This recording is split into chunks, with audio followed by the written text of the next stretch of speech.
یہ منظر کشمیر کے مختلف علاقوں میں برسوں سے معمول کی بات ہے، لیکن کئی سال بعد پوری وادی تناؤ اور کشیدگی کا شکار ہو گئی ہے۔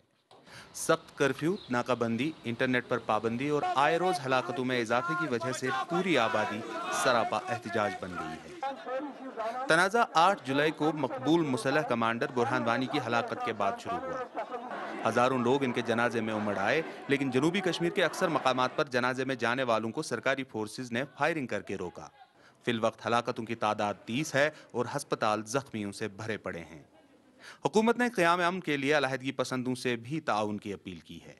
جمہوریت کے لیڈر ہیں، ہم ان سے بھی اپیل کرتے ہیں کہ وہ اگر چاہتے ہیں کہ ریاست میں امن ہو اور لوگوں کی زندگیاں بچانے میں حکومت جتنے بھی اقدامات اٹھا رہی ہے وہ کامیاب ہوں، تو ہمیں ان کا بھی ساتھ چاہیے۔ علیحدگی پسندوں کا کہنا ہے کہ کشیدگی کی ذمہ دار خود حکومت ہے، کیونکہ فورسز کو لوگوں پر گولیاں برسانے کی کھلی چھوٹ دی گئی ہے۔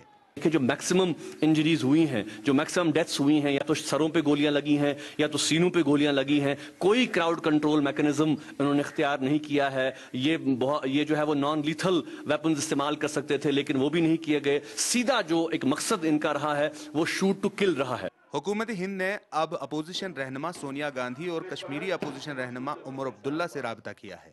یہ طے نہیں ہے کہ سیاسی عمل کب شروع ہوگا، لیکن ہلاکتوں اور زیادتیوں کا تازہ موسم کشمیر میں پھر ایک بار خوف اور غیر یقینی میں اضافہ کر رہا ہے۔ ریاض مسرور، BBC نیوز، سری نگر۔